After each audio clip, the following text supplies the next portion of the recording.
Boa tarde, amigos. Meu nome é Maxim Nevenchin e hoje temos como convidado Stanislav Krapivnik, oficial aposentado das Forças Armadas dos Estados Unidos da América e autor do canal no Telegram Stas, Ida e Volta. Stanislav, boa tarde. Boa tarde. Stanislav, além de ser militar aposentado, além de ser um especialista bastante sério em armamento ocidental da Organização do Tratado do Atlântico Norte, você também é especialista em energia, com ampla experiência de trabalho na Federação Russa. Gostaria de discutir hoje as consequências para o mundo que inevitavelmente estão surgindo, em especial a crise energética. E a questão não é apenas o Irã, embora voltemos a isso, mas também a Rússia, que hoje volta à cena mundial e poderia suprir e compensar o Ocidente, que, sobretudo, enfrenta escassez. Esse é o tipo de crise energética que surgiu em consequência da guerra com o Irã. Entretanto, vemos que Zelensky e os regimes que o apoiam estão atacando a Federação Russa e causando danos. E não só na região do Mar Negro. Vemos no norte da Rússia, no Mar Báltico e contra Leningrado. Diga, por favor, o que devemos esperar? Que tipo de danos estão ocorrendo na Rússia? E com que rapidez isso nos levará a uma catástrofe? Ou não é tão grave? Não é assustador, por assim dizer, falando com franqueza. A catástrofe já existe.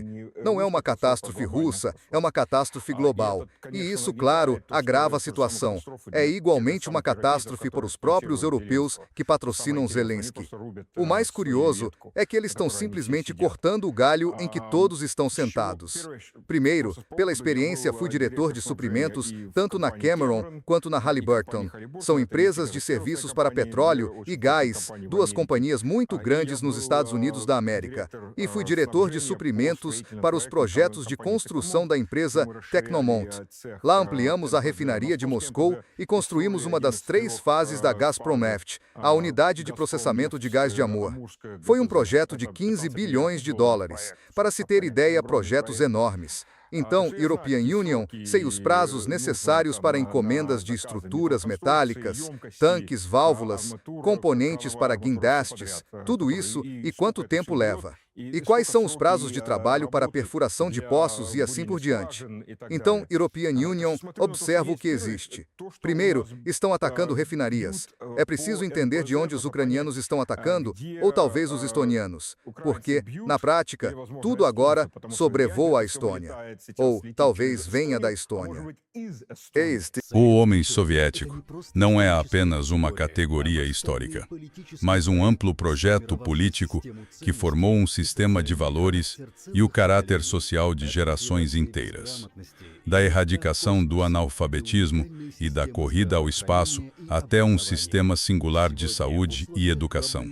Hoje, diante de desafios globais e transformações sociais, perguntamos-nos qual foi o segredo das grandes conquistas do passado e se é possível um novo tipo de personalidade construtiva no século XXI. 4 e 5 de abril. Moscou. Fórum de 2 dias.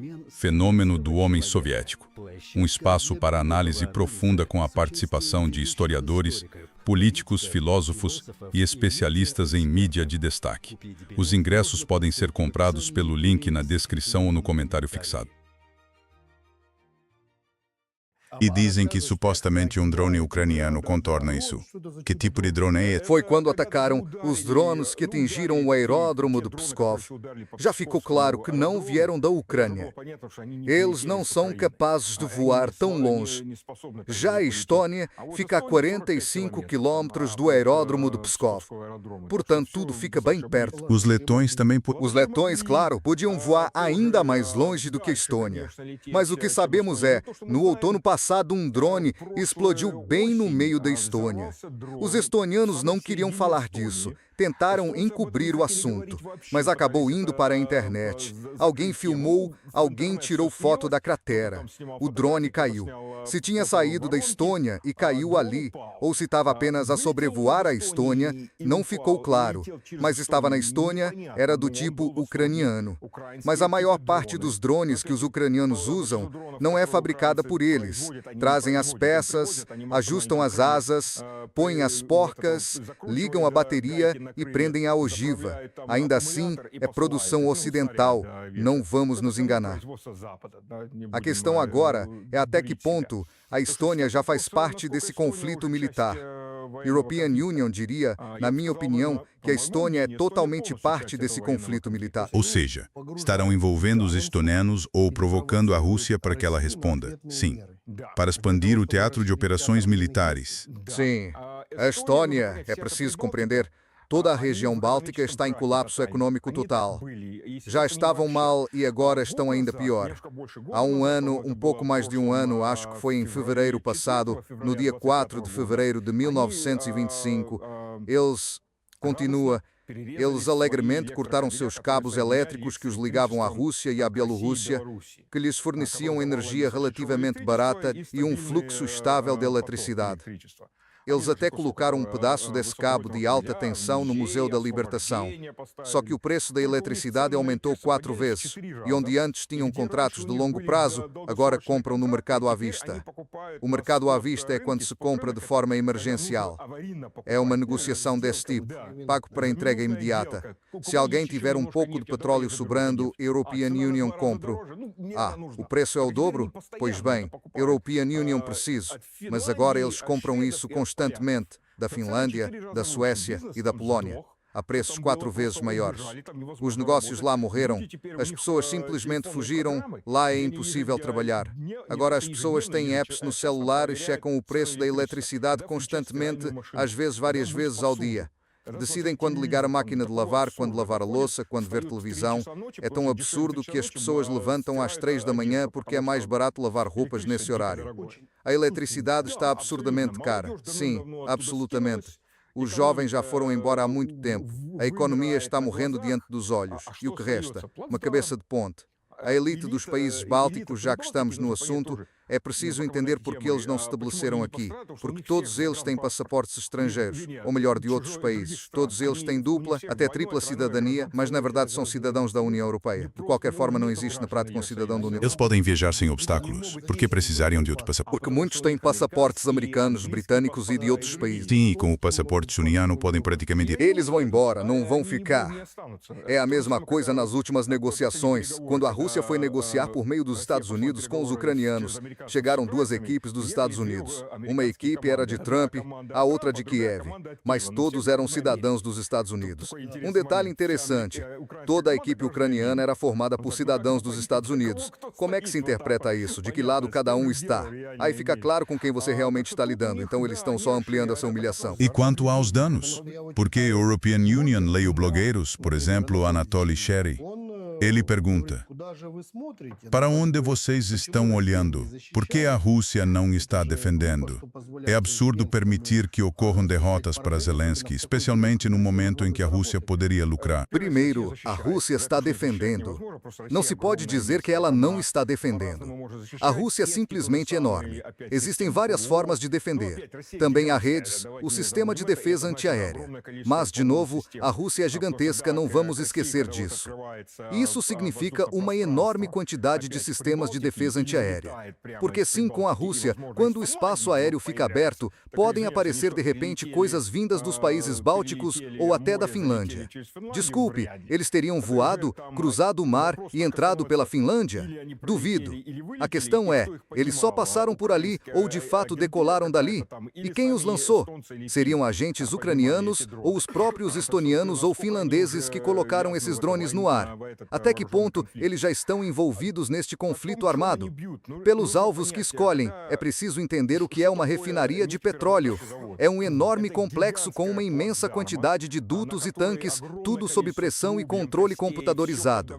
E há também enormes tanques para armazenar o petróleo. Por que eles atacam? Eles atacam os tanques porque queimam de forma impressionante. Acertar os dutos provoca um fogo de curta duração, porque os sistemas computadorizados desligam imediatamente a pressão e isolam essa seção. Sim, depois é possível substituir o duto. O pior é quando danificam um tanque. Aí é preciso trocar o tanque. Os tanques são fabricados manualmente. Se der para consertar, conserta-se. Se não, então é preciso um novo. Isso pode atrasar por algumas semanas, talvez um mês. Enquanto isso, é feito manualmente. A fábricas, por exemplo, em Tambov, enormes indústrias que fazem isso muito bem. Conheço essas fábricas pessoalmente, já estive lá várias vezes. Dá para fazer o reparo de emergência, substituir e voltar a operar.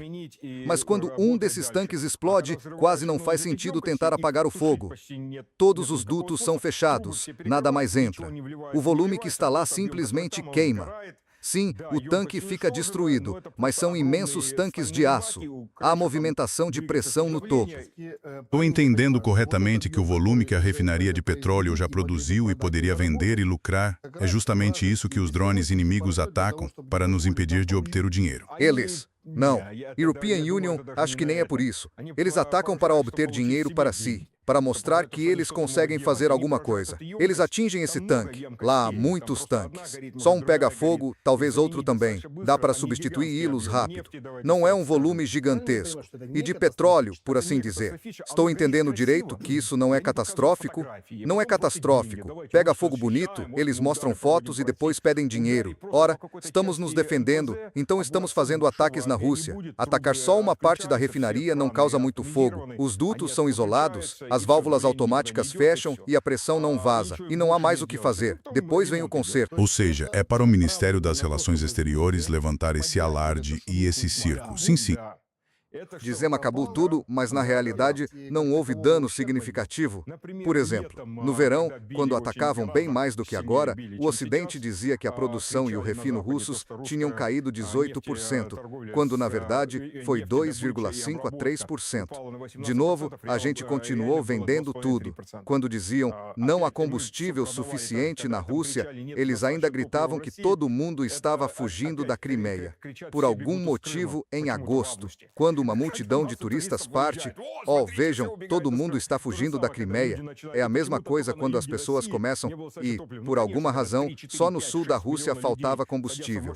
Claro, quando 3, 4, 5, 6 milhões de pessoas entram nos carros e começam a voltar para casa no fim do mês, alguns postos ficam temporariamente sem combustível, porque todo mundo compra combustível e vai embora ao mesmo tempo. Isso ainda pode ser explorado. Basta colocar uma câmera, vejam quantos carros. Sim, mas você vai lá, olha por si mesmo e vê que tem combustível, está tudo normal. Então, European Union até fiz uma enquete entre meus seguidores. De umas poucas centenas de pessoas que responderam em toda a Rússia, 2 sabiam de postos com combustível limitado. E mesmo assim era só um aqui, não em todos. Normalmente são pequenos postos locais que compram o que sobra da produção da Lukoil ou de outros. Porque a Lukoil abastece, em primeiro lugar, quem? Claro, a própria Lukoil, as suas próprias estações. E a Gazprom? Para quem a Gazprom Neft entrega primeiro? A Gazprom Neft. E o que sobra? E quem mais sobra então? Você acaba recebendo o que fica no fundo. Por quê? Na real, se formos sinceros, eles têm combustível melhor porque são os primeiros a tirar do tanque. Já o que fica no fundo tem sedimentos e essas coisas. É um fato da vida. Você prioriza os seus, sua própria empresa. Então não há o problema não está conosco, no geral. O problema é o que está acontecendo no Golfo Pérsico agora. E isso é um problema de longo prazo. Isto não vai acabar-se? Bem, para começar, o Estreito de Hormuz não está fechado. Vamos dizer assim, o Estreito de Hormuz não está fechado. O Irã permite passagem sob 2 condições. Claro que deixa passar os seus. Os americanos até começaram a resmungar. O Irã começou a vender mais petróleo do que vendia antes do início da guerra. Em segundo lugar, os americanos iniciaram a guerra para levantar as sanções sobre o petróleo iraniano. É meio um paradoxo. Tenho uma pergunta sobre isso. Veja, sabemos que a crise energética atual, da qual sabemos pela mídia, porque os preços do petróleo dispararam. E essa crise energética foi provocada por dois fatores. Primeiro, o que você disse, o bloqueio do Estreito de Hormuz, que, segundo dizem, o Irã impôs, mas que acabou por aumentar os embarques. E o segundo ponto, o Irã tem atacado refinarias, estações de processamento de gás e também instalações de extração de petróleo e gás. Pois, naturalmente, sem produção, sem processamento e sem passagem. Bem, não sei quanto aos navios-tanque, se isso é tão relevante, mas diga-me, quais são as consequências dos ataques a refinarias, estações de processamento de gás e do bloqueio do Estreito de Hormuz? Quem sai prejudicado e quem se beneficia? Antes do que European Union vou dizer, há outro ponto que algumas pessoas apontam. Alguns dizem que não conseguimos vender nosso petróleo e que havia petróleo nos navios. Mas isso é dito por gente que não entende nada de mercado. Perdão, mas é isso mesmo. Sim, tínhamos petróleo em vários navios. Sim, e urânio também, da Arábia Saudita e de todos os demais. Por quê? Porque, se olhar para o preço do petróleo nos 3 meses antes do início do conflito, bem, do começo da agressão por parte dos americanos, porque o Irã não começou isso, sejamos francos, o preço do petróleo estava caindo. E o que acontece quando o preço cai? Quem produz petróleo passa a vender menos. Para quê? Para que o preço do petróleo suba de novo. Assim, o petróleo pronto é estocado em tanques terrestres ou em navios-tanque já atracados, que ficam apenas esperando. E assim que o petróleo atinge o preço aceitável, eles começam a exportar e vender. Já havia muito petróleo, sim, cerca de 120 milhões de barris, diziam, armazenados em vários navios-tanque. E os americanos levantaram as sanções. Eles não levantaram nada. Bassett, que não entende nada de economia, mas sabe destruir sistemas monetários. O que ele fazia para Soros era exatamente o braço direito. E por que prenderam o ministro das Finanças nos Estados Unidos? Foi para destruir o sistema financeiro do Irã, exatamente. Que ele quase conseguiu fazer, quando dizem, liberamos o petróleo iraniano das sanções, os iranianos agora podem vender. Os iranianos já vendiam tranquilamente para muitos. Em primeiro lugar, também para os indianos. Simplesmente o petróleo estava parado nesses navios porque o preço estava baixo. O preço, claro, já dobrou em relação ao que era. E então todo mundo começou a vender. O mesmo com a Rússia, com o Irã e com a Arábia Saudita. Mas aí começam os problemas para os sauditas e para outros. O Irã não fechou os estreitos. Exato. Fechou, mas não fechou. Há condições em que é possível atravessar. Isso não é contra os Estados Unidos nem contra Israel e seus aliados próximos que participam. Mas vimos os britânicos dizendo não e ainda assim ajudando. Já os franceses e os espanhóis chamaram os Estados Unidos. Ou seja, os Estados Unidos os enviaram. Então há também uma dinâmica interessante que começou a se desenvolver. Como o Trump disse, vocês podem descobrir por conta própria. Eles vão e vão descobrir por conta própria. Isso não é problema. Em segundo lugar, o petróleo não estava sendo comprado em dólares, então isso vai provocar a desdolarização. E, de modo geral, disseram que a razão pela qual o Irã ataca refinarias, unidades de processamento de gás, depósitos, infraestrutura, segundo a lógica deles, os Estados Unidos e Israel atacaram e continuam atacando a sua produção. Eles respondem, mas, claro, não podem atacar diretamente os Estados Unidos, mas empresas como a Aramco e outras são, na verdade, em parte empresas dos Estados Unidos, digamos metade americanas. Bem, o Parenco ainda não foi atacado, para ser franco. Lá prenderam agentes israelenses que tentaram sabotar no terceiro dia desse conflito. E no Catar também prenderam alguns agentes do Mossad que tentaram sabotar esse sistema. Ou seja, basicamente, pretendiam provocar um atentado e culpá-los por isso. Sim, exatamente. Bom, Bahrein, e depois o Catar, que se juntou mais ativamente aos Estados Unidos, porque eles atacam. Porque eles tentam eliminar completamente a presença dos Estados Unidos no Golfo Pérsico. E disseram a eles, assim que os Estados Unidos saírem, por favor, deixem passar as bases militares. Bases militares, certo? E eles ainda tentam. Bahrein, claro, já está praticamente em guerra civil, em revolução. Lá está em questão se o rei ainda está no poder. Que o sultão talvez já... Bem, sultão é um título turco, e talvez o sheik já tenha fugido de lá, porque lá há uma revolta total. 80% da população é xiita, 20% é sunita. Os sunitas são os 20% que estão no topo e oprimem os xiitas. Então, sim, eles, claro, são a maioria política, mas são uma minoria econômica. São oprimidos e se revoltaram assim que houve oportunidade. E isso não é novidade. Já houve revoltas lá, não foi só uma. Lá torturaram um ativista xiita até a morte. As fotos mostravam o homem fisicamente destruído. Quebraram ossos, pernas, tudo. Jogaram o corpo dele fora. E isso agravou ainda mais a situação. Bem, a coisa mais estúpida que poderiam fazer. A elite governante pode se dar ao luxo de reprimir qualquer subordinado, reprimir e não prestar contas. E isso não é só em Bahrein. Sim, foi o mínimo que pensaram. E agora está uma rebelião total. Coquetéis Molotov voam por todo lado e pedras voam como granadas.